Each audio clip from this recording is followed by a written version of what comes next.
Hello students, आप सभी का मेरे यूट्यूब चैनल एजुकेशन हाईवे पे स्वागत है। आज हम लोग जो लेसन पढ़ने जा रहे हैं उसका शीर्षक है the portrait of a lady. एक महिला का चित्र, एक महिला के शब्द लेसन का शीर्षक है, जिसको खुशवंत सिंह जी ने लिखा है। यह लेसन यूपी बोर्ड के कक्षा 11 के नए सिलेबस में इस साल शामिल किया गया है और सीबीएसई बोर्ड में भी यही लेसन चलता है। Before reading this lesson, we should know about the writer. Khushwant Singh himself is the narrator. He was born in Hadali, Punjab on 2nd February 1915. His parents left him in the village with his grandmother. He was a great journalist, politician, lawyer. He began writing in 1956. His first novel was Train to Pakistan. In this lesson, we are going to read about the Khushwant Singh's grandmother, with whom he passed his childhood and his educational life. Let us read the lesson.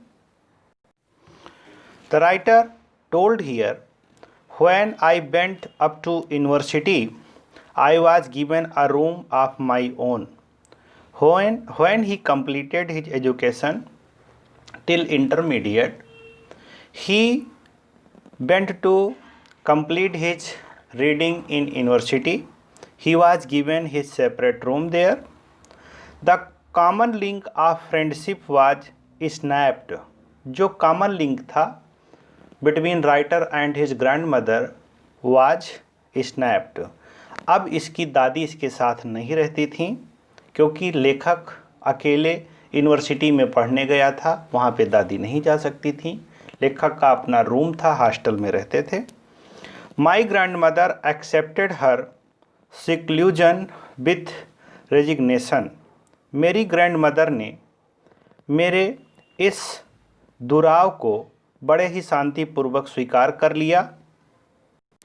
मेरी दादी ने अपना एकांतवास शांत भाव से स्वीकार किया। आगे लेखक कहता है, she rarely left her spinning wheel. वो बड़े मुश्किल से ही अपना चरखा छोड़ती थी। सारा दिन वो चरखा चलाती रहती थी, बहुत ही मुश्किल से छोड़ती थी spinning wheel. To talk to anyone, और किसी से बात भी नहीं करना चाहती थी। From sunrise to sunset she sat by her wheel spinning and reciting prayers. सुबह से लेकर शाम तक मेरी दादी चरखे पर बैठी रहा करती थी, सूर्योदय से लेकर सूर्यास्त तक, और चरखा चलाती थी, भजन गाती रहती थी, अर्थात मंत्र का जाप करती रहती थी। हमेशा उनके ओठ प्रेयर में चलते रहते थे। Only in the afternoon she relaxed for a while to feed the sparrow. केवल दोपहर के समय मेरी दादी थोड़ा रेस्ट करती थीं और उठती थीं, आराम करती थीं। क्यों उठती थीं? क्योंकि उन्हें गौरैया को चारा देना होता था, गौरैया को चुनने के लिए कुछ देना होता था। उनके आंगन में, जहाँ पर शहर में खुशवंत सिंह जी रहते थे, गौरैया आती थी, उनको उनकी दादी चारा खिलाती थी। While she sat in the बरामदा, वो बरामदे में बैठ जाया करती थी। जब बरामदा, breaking the bread into little bites, रोटी के छोटे छोटे टुकड़े को तोड़ती थीं। रोटी को छोटे छोटे टुकड़ों में तोड़ती थीं चिड़ियों को डालने के लिए, और बरामदे में बैठ करके। और होता क्या था, सैकड़ों चिड़िया वहाँ पर आ जाती थीं। Hundred of little birds collected around her, उनके चारों तरफ सैकड़ों चिड़िया, कई सारी चिड़िया आ जाती थीं। आ वेरिटेबल बेडलम ऑफ चिरपिंग्स, उनके चारों तरफ उनके छोटी छोटी बहुत सारी चिड़िया आने से वह आवाज़ करती थीं, चिरपिंग करती थीं, इकट्ठा हो जाती थीं, हमेशा ची ची करके पागल बना देती थीं, ऐसा लेखक कहता है। आगे देखते हैं। Some came and perched on her legs, कोई चिड़िया आकर के उनके लेग पर चढ़ जाती थी, पैर पे चढ़ जाती थी। अदर ऑन हर शोल्डर्स, और दूसरी बहुत सारी चिड़िया उनके कंधों पर भी बैठ जाया करती थीं। सब even sat on her head, कोई चिड़िया उनके हेड पे बैठ जाती थी तो कोई कहीं। She smiled but never shooed them, वो केवल मुस्कुराती थी मेरी दादी, कभी उनको भगाती नहीं थी, चाहे वो सर पे बैठें चाहे कंधे पर बैठें, ऐसा लेखक बताते हैं। अबे it used to be the happiest half hour of the day for her, for my grandmother this half hour the happiest moment of her life every day. प्रत्येक दिन सबसे अच्छा अवसर होता था, इस आधे घंटे मेरी दादी हमेशा प्रसन्न रहती थी, खुशी रहती थी, ये उनके जीवन का सबसे अच्छा समय होता था। When I decided to go abroad for further studies, writer said that one day came in my life I decided to go to abroad to foreign to study more. I was sure my grandmother would be upset. मुझे विश्वास था, I believed that my grandmother listening this news will be upset, but ऐसा नहीं हुआ। I would be away for 5 years. I was going to study in foreign for 5 years, and at her age, one could never tell. My grandmother, in such a age, she was too old to be say anything about her. I am not sure that after returning after 5 years studying in the foreign, I may meet her. Writer को ये विश्वास नहीं था कि 5 साल के बाद वो मुझे मिलेंगी, वो ऐसी अवस्था में थी। But my grand mother could, लेकिन ऐसा हुआ नहीं, मेरी दादी 5 साल बाद भी वैसे ही मुझे मिली। She was not even sentimental, वो सेंटिमेंटल नहीं थी, मतलब भावुक नहीं हुई, डिस्टर्ब नहीं हुई ये समाचार सुन के। Hearing this news that I am going to foreign to study. She came to leave me at the railway station. Writer says here that my grandmother came to station to leave me, मुझे छोड़ने के लिए railway station तक आई मेरी दादी। But did not talk, लेकिन उन्होंने बात नहीं किया। आर सो एनी इमोशन, और ना ही कोई उन्होंने भावना भी दिखाई। हर lips moved in prayer, her mind was last in prayer. Her lips was moving in chanting Mantra and she was in the meditative mode. वो हमेशा उनके ओंठ जो हैं मंत्र जाप कर रहे थे और उनका जो मंत्र मस्तिष्क है वो हमेशा शांत भाव से समाधि में खोया हुआ था, प्रेयर में खोया हुआ था।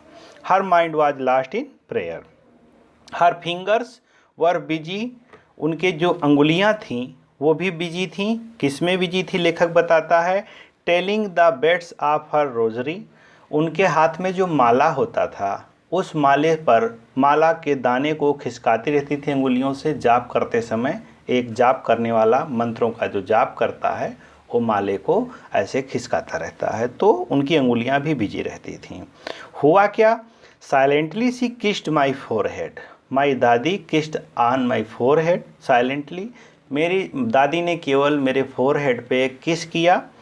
और क्या हुआ, and when I left I cherished the most imprint as perhaps the last sign of physical contact between. और मैं आपको बताऊं, लेखक कहता है कि जब मैं चला वहाँ से, जब मैं चल रहा था तो क्या हुआ, उन्होंने मेरा माथा चूमा और उस समय उस गीली छाप को अपने शारीरिक संपर्क की अंतिम मूल्यवान निशानी समझकर उसे अपने पास अपने मन में संभाले रखा। कौन सी गीली छाप, जो दादी ने इनका फोरहेड चूमा, इनको गले से लगाया, तो उस समय जो स्वेटिंग दादी की थी इनको लग गई और जो किस किया वो स्वेटिंग जो थी इनको लग गई और उसी को ये फिजिकल कांटेक्ट, अपना आखिरी फिजिकल कांटेक्ट दादी के साथ समझते थे, आलिंगन समझते थे। I cherished the most imprint as perhaps the last sign of physical contact between us. लेखक कहता है हमारे बीच में शायद आखिरी आलिंगन था कि मुझे दादी का वात्सल्य मिला, मुझे दादी का ग्रैंड मदर का प्यार मिला। But that was not so, लेकिन लेखक कहता है कि ऐसा नहीं हुआ, मैं गलत था। मैंने ये सोचा था कि दादी का ये आखिरी वात्सल्य है, मेरे लिए प्रेम है, मदर प्रेम है। After 5 years I came back home and was met by her at the station. After completing my study in foreign country, I came back to my home. I met to my grandmother at the station. She did not look a day older. She was in the same age. कहता है लेखक कि मेरी दादी जरा सी भी वृद्ध नहीं हुई थी, वैसे ही उनकी अवस्था एकदम से रुक गई थी।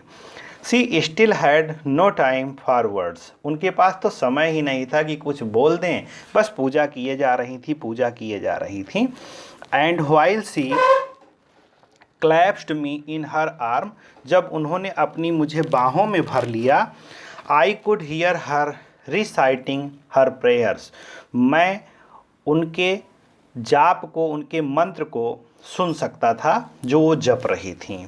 यहाँ से देखते हैं, even on the first day of my arrival, मेरे आने के प्रथम दिन से ही her happiest moment were with her sparrows.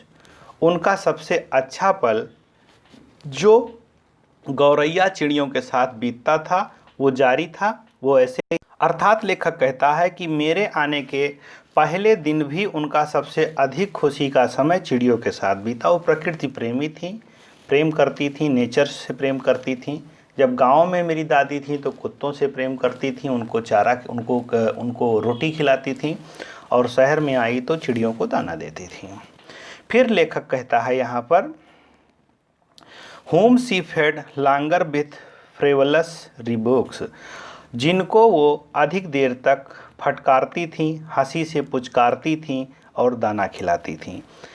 In the evening, अगला stanza, a change came over हर, अगला पैराग्राफ, एक चेंज आया, एक परिवर्तन आया मेरे दादी के समय, शाम के समय उनमें एक परिवर्तन आया।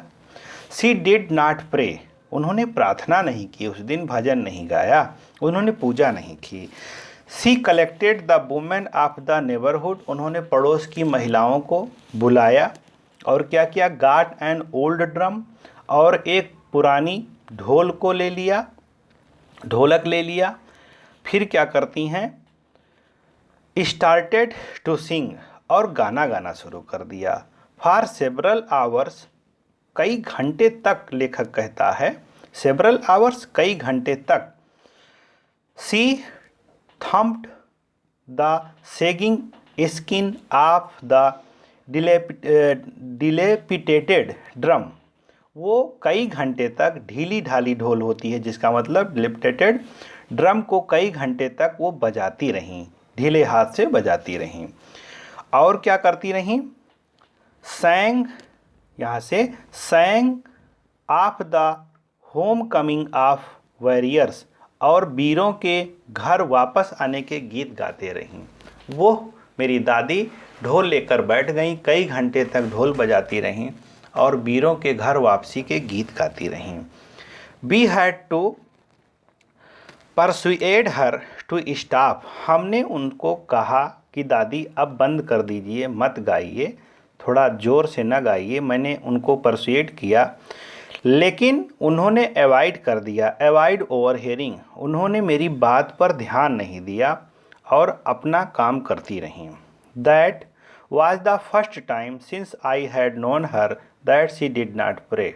It was the first time of my life I know that she did not pray. जब मैं जानता हूँ कि मेरी दादी ने प्रार्थना नहीं किया, ये जीवन का मेरे प्रथम अवसर था। फिर क्या है, the next morning she was taken ill, अगली सुबह मेरी दादी जो हैं वो इल हो गई, बीमार हो गई, बीमारी से ग्रसित हो गई, बीमार पड़ गई। देखते हैं, she was taken ill, it was a mild fever and the doctor told us, ये एक हल्का बुखार था जो उनको आया था और डॉक्टर ने हमसे क्या कहा, दैट इट वुड गो, ये जल्दी ही ख़त्म हो जाएगा। But my grandmother thought differently, लेकिन मेरी दादी तो हैं वो डिफरेंट तरीके से सोचती थी। When my grandmother fell ill she thought differently to against the doctor. Doctor advised us, told us my Dadi will be recovered soon, but she said about her health that she did not recover. She told us that her end was near. दादी ने मुझे बताया, हम लोगों को बताया कि उनका अंत अब निकट है, अब वो जाने वाली इस दुनिया से. She said, उन्होंने ऐसा कहा. Since only a few hours before the close of the last chapter of her life, उनके जीवन का आखिरी चैप्टर क्लोज होने के कुछ घंटे पहले उन्होंने ऐसा मुझसे कहा कि उनके जीवन का अंत है. She had omitted to pray. उन्होंने क्या किया कि बात कई घंटे तक प्रार्थना तो करती ही रही, कुछ घंटे प्रार्थना करना भूल गई, कह सकते हैं. To pray, omitted to pray means she forgot to pray. She was not going to waste any more time talking to us. My Dadi had not time to talk with us because she was busy in the prayer. We protested. हमने उन्हें मना भी किया, हमने उनका विरोध किया. But she ignored our protest. लेकिन मेरी दादी ने मेरे विरोध पर कोई ध्यान नहीं दिया, इग्नोर कर दिया. Did not care what we are saying to her. She lay peacefully in bed. My दादी was laying peacefully on the bed, praying and telling her beads. और अपने प्रार्थना कर रही थी, अपने माले के एक एक दाने को वो घुमा रही थी. Even before we could suspect, इसके पहले कि हमें कोई संदेह हो, इससे पहले कि हम संदेह करते, उनके ओठ हिलने बंद हो गए. लेखक कहता है हर lips stopped moving and the rosary fell from her lifeless fingers. उनके ओठ हिलने बंद हो गए और माला उनके अंगुलियों से, निर्जीव अंगुलियों से गिर गया. क्यों? क्योंकि मेरी दादी ख़त्म हो चुकी थी. A peaceful pallor spread on her face and we knew that she was dead. उनके जब ओंठ हिलने बंद हो गए, माला अंगुलियों से गिर गई, उनके चेहरे पर शांत पीलापन फैल गया तथा हम जान गए कि वह मर चुकी हैं, वह ख़त्म हो चुकी हैं. A peaceful pallor spread on her face. उनके चेहरे पर आ गया था, मतलब उनके चेहरे पर शांति थी.